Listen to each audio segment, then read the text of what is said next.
India versus Australia women's at Brisbane. Is it 1-0 to India or is it 1-0 to Australia? It's hard choice to make, but I will go with. Uh,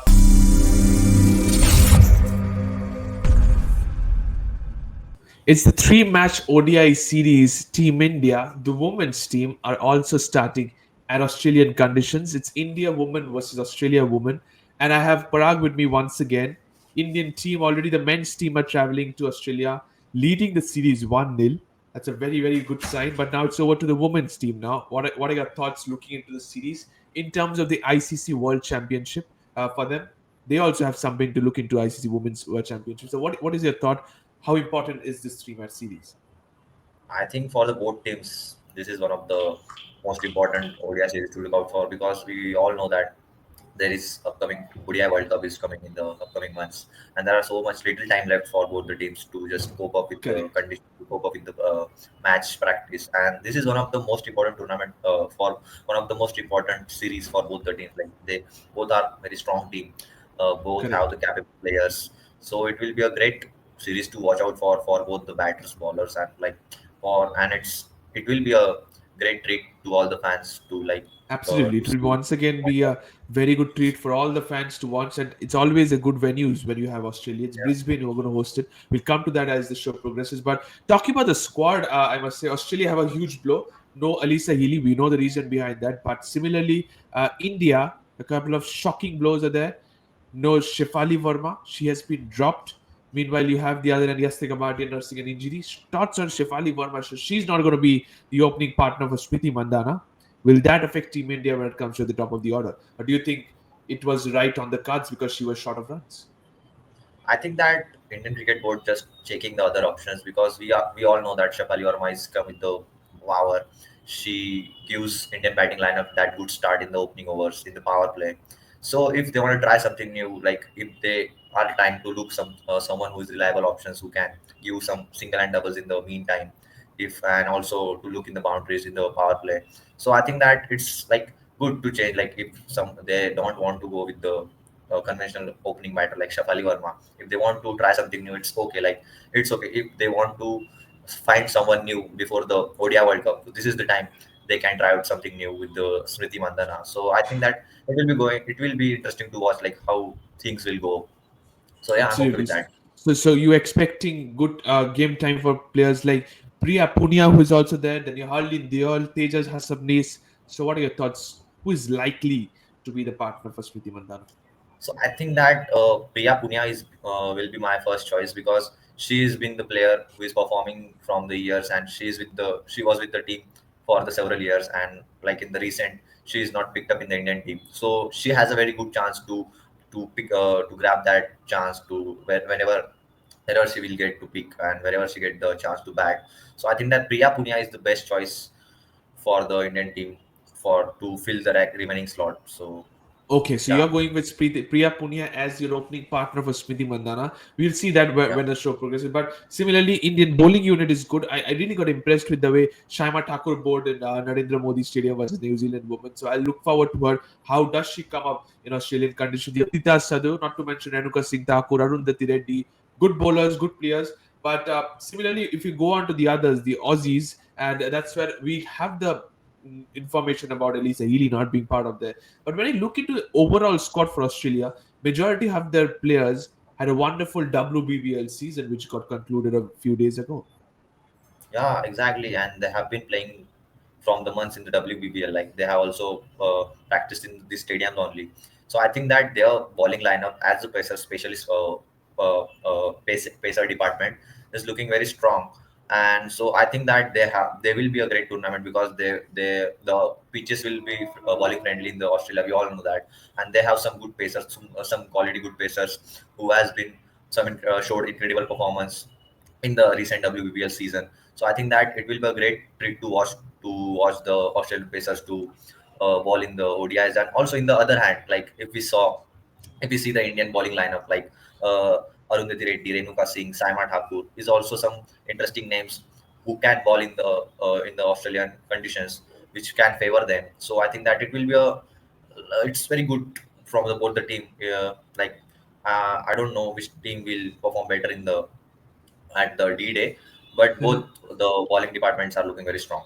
So you're saying both the teams have a very good bowling attack, and that's what you're saying. And in Australian conditions, you know what does it play? It has extra bounce, extra carry. You're going to see movement early on. So when you have Megan shoot on the other end, similarly India has Renuka Singh Thakur. So you have like to Yeah. like it when it comes to swing queens. But talking about the conditions, as you said, it's Brisbane who's going to be hosting the first game. It's the Allan Border Field in Brisbane where a couple of good amount of game has been played, and the Australian players especially know India will be having a good go at that before the series begins as well. But thoughts on Australia and especially Brisbane being a day-night surface? What's your thought? Win the toss and bat first, no matter what the conditions holds.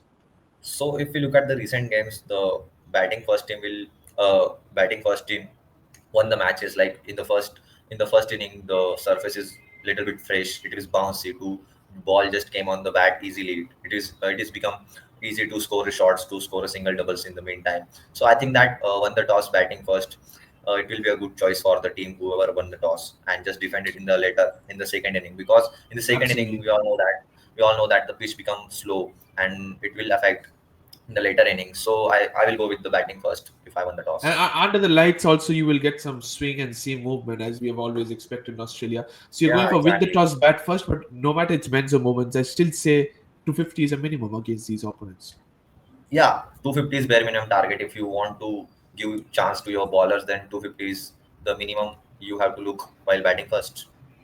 Absolutely. Yeah, that's what I was thinking about as well. But moving into the next segment, which is the players to watch out for Parag. And for India, I've gone with my three choices. Smriti Mandana, Richa Ghosh, and Renuka Singh Thakur are the three players to watch out for. Similar for Australia, it's Ellis Perry, Talia McGrath, and Megan Shute are the three players I've gone for Australia. What are your choices? How much do you agree, or if you have anything different, please give it out.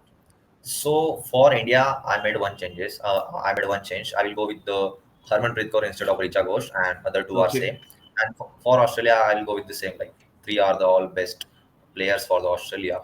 But I want to look out for the Harmanpreet Kaur performance, because she is one of the she is one of the capable player who has some good amount of experience in hand. So I want that the Harmanpreet Kaur to score more runs in the Australian pitches.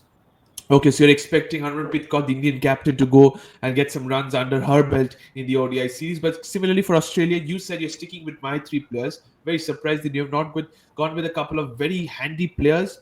Phoebe Litchfield is there, Sophie Molyneux, and the others. Thoughts on these underrated players, I must say, in the middle order? Annabelle Sutherland. Yeah, because I think that the Australian surface will favor the all-rounders batting or bowling all-rounders. And if we look at these three players, Ellis Perry, Tyler McGrath, and Megan Shutt, these are all like most two of them are bowling all-rounder, pace bowling all-rounder, and one of them is a pacer. So I think that to go with that is the best choice, because in Australian conditions you need that pace and that bounce to take wickets and to defend score, and also to like to just create some problems for the batters. So I will go with the same three. Okay, so you're going with the same three, and just like I mentioned for Australia, so that's fair enough. Moving into the players to watch out for is done and dusted.